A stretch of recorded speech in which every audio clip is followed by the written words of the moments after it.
Long years ago, we made a tryst with destiny. है कोई ऐसी बात तुम्हारे देश की जिस पर के सर ऊंचा कर सको? नहीं माय डियर बॉय, तुम्हारे देश ने कुछ नहीं दिया। Big data, machine learning, blockchain, artificial intelligence, digital manufacturing, where the mind is without fear, quantum communication and internet of things के R&D को बढ़ावा। मतलब घर में दादागिरी मत करना, तो हमारी डायरेक्ट पहचान है। मैथमेटिक्स, अरे तू समझता क्या? आजा मेरे साथ मुकाबला कर। जब जीरो दिया मेरे भारत ने, भारत ने मेरे भारत ने। मुझे ऐसा लगता था कि दो चीजें हैपेंड। वन इज कि during right after Covid, the year after Covid, the hiring was at a frenzy. Everyone was getting into like Mang, and everyone was kind of spending a lot of money. And then I think it would still have kind of gone through. Yeah, so But it is like going from a supply market, demand market to a supply market. Obviously, I would say that is what allows these companies to be able to do this thing for sure. Like, in a market where you're constrained in hiring pipeline, you can't be thinking of cutting off your perks. मतलब ऐसे ही नहीं higher हो पा रहे लोग, then somebody writes a news article कि मैटा ने 5 Perk हटा दिए, तो that does not help. Now you have a market where it is super demand is constrained and super high amount of supply. So I that also feel means that you can do. some of it is, I just feel very vibe based. पता है क्यों? मुझे ऐसा लगता है कि अगर Musk ने ट्विटर ओन करके ट्विटर को एकदम लाइक स्केलेटन क्रू नहीं किया होता, तो बाकी टेक पे भी शायद वो like there was this weird pressure that a lot of tech felt. I think the vibe No, I think shift it's happened after like Musk took on Twitter. I feel, I don't know. I don't know. So, I mean, I think it's a bit conflating cause and effect to a degree. I feel that Elon Musk was able to do it because it was already that kind of a market to start with. Like Twitter was not in a place like Twitter is not able to do things which it requires to grow because it is not able to hire employees. It was not in that situation. And Twitter was actually in such a situation, let's say in just before the pandemic as well, 2018, 19 वगैरह वो वाला time पे. And then like beginning of the pandemic, like all of these big tech companies, they actually overhired. Everybody hired like tons of people, right? So now this situation did not exist where you're like, I need to do all of these things to succeed and I don't have the talent to do it. That situation went away. And in that situation, if you sort of parachute into that, like as Musk, and if Musk was not like the douchebag that he is and all of that, even as a smart guy, one of the smart and compassionate person also, one of the things you will notice in these orgs, if you parachute into them in a year like 2022 or later at any point of time, is that this is weird. Like, I mean, why so many people and why is nothing getting done? And all of the things you started during the pandemic, many of those things don't make sense doing anymore, but you have not reverted doing that. So what is going on? And that's a valid question a lot of people could have asked at that time.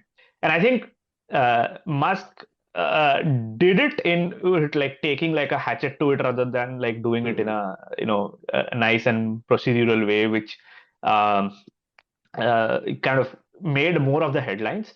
But even before Musk taking his first set of actions on Twitter, the other companies were also kind of in the same situation. They had frozen hiring.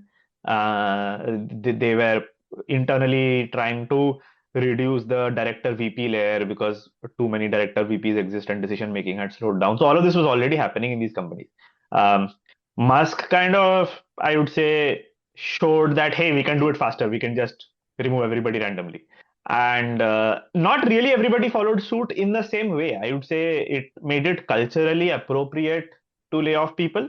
But companies like Google, Meta and all, they have not really gone ahead and fired 90% people because they will actually stop functioning if they do that. Like Twitter just does one thing, like they do just that one website. They don't do a lot of things. These companies do way too many things. They can't like fire 90% people. Like the next Pixel phone won't release if Google does something like that. So that is a problem for them. Who's behind developing Grok? or is it like Grok is,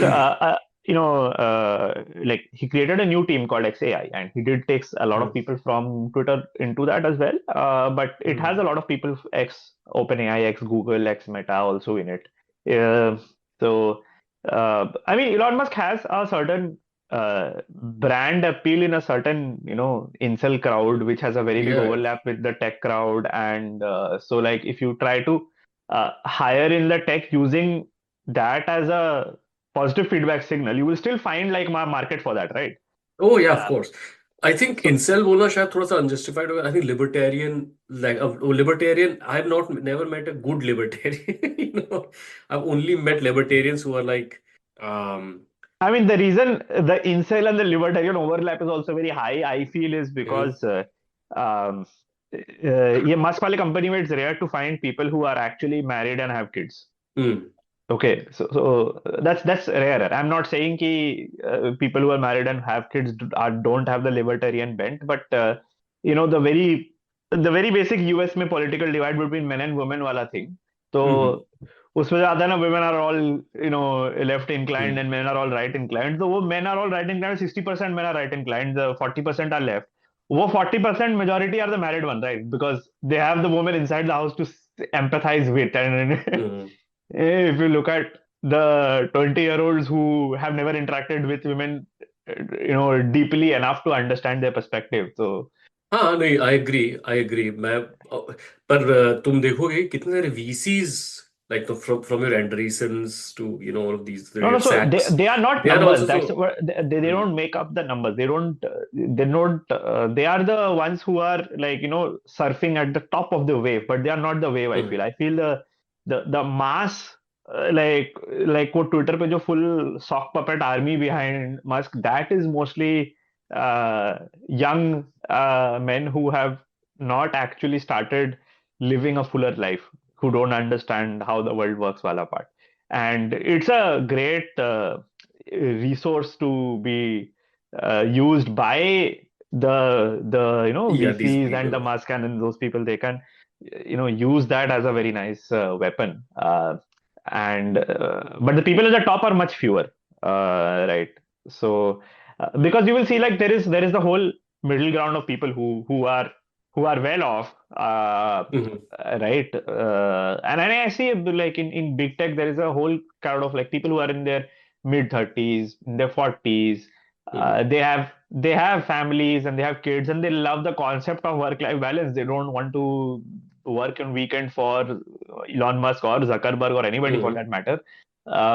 And they have kids who go to school, so they care about like funding for schools, hmm, right? All of these kind of things.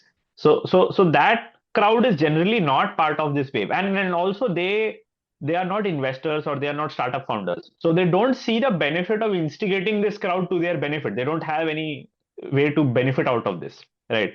As a founder, or as a founder, you would love to instigate this wave, because then you get this army of incels who will work 50 hours, 60 hours, 70 hours, 80 hours a week and all of that for you, right?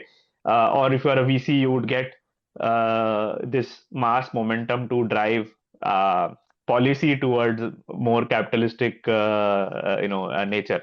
But if you are this like well to do, but not like not the VC, not the source of capital, that kind of person, and then you have a family and all, those people are generally not of that libertarian bent, is what I see. in around you, in especially now here, given UK, like UK का जो uh, अभी तक ऐसा हुआ करता था कि UK का जो कंजर्वेटिव है वो शायद डेमोक्रेट होगा यूएस में, like that's Hmm. how like right US is compared to UK. So with all these things that have happened around like Zuckerberg की more like masculine policies to kind of put them in kind of a bracket, what is the reaction that you see around you, and and I just randomly thought of this key. Who's the oldest person in your team, and what's like how old they are? Uh, um, so, um, like, oldest person in my team. I mean, I think I current team. Uh, there are old people. There are people who are in late 30s, in 40s. I am just 31, so like, I mean, I think half my team is older than me. So half my team is younger than me. But in general, like in big tech at least, like so I am a manager and I am one of the youngest managers actually in the org. So mostly like, and there are a lot of managers. For example, in London, probably in Meta and Microsoft and Google, each of these companies will have probably 150 software engineering managers, right? Each of these. There's a big number of people, and uh, like these people are all like generally late 30s or early 40s. That's the age group that these people are from. That's where I was going. Like, what happens to like, especially like, and maybe this is like a preconceived मेरा एक notion है जो I want you to clear it out for me. But I feel unless you're exceptional, it is tough to be coding at in your mid 40s and after. No, it is not like that. So there are very good engineers who prefer the what they call is like the IC track, the individual contributor track, rather than going into management. One of the reasons that happens is that in these big organizations, the management track is gets very political, and sometimes people just don't prefer it, right? And second thing is that in particularly like this Silicon Valley styled companies, the management track is not more paid than the IC track. They are equally paid at every level. So like you would have like, I mean, generally they have these level, and there's a very intricate and deeply detailed framework of how you go up the levels, like what kind of impact and what size of team and what size of systems you work on to be in each level. But let's say like a level 6 manager might have level 6 engineers in his team as well. So like the tendency for a level 6 manager to have more level 4 5 people in his team is higher, and less likely that they will manage people of their level or higher level. But by the way, it is not completely rare for, let's say, a level 6 manager to have a level 7 employee in his team. So because management is considered as a job function rather than a hierarchy in the Silicon Valley style companies. So like as a manager versus like the engineer, what you are doing is, okay, you are helping align your team with other teams' goals, and you're helping with project management, and you're helping with like performance management of your team and all of these things. But that's like, these are things that your team needs to do, and the manager persona does this and the engineer persona does not do this. But you are not necessarily the lead of the team or the head of the team or the person whose words have to be followed in the team, kind of a notion that is not there. And as a result, there could be individual contributing engineers in your team who are higher level than the manager in the team. So the manager of the team does not necessarily mean he is the highest paid member of the team also. So both the factor of the compensation being equal on both tracks and management becoming a bit politically messy. A lot of people who would rather prefer to just write code and not get into all of this people management, they stick to that. And you can keep doing that for however long you are. Yeah. So I mean, in fact, at a level of line managers and at level of directors, the corresponding level of principal engineers and architects, as they call, which is the individual contributor track, that has more people than the management track.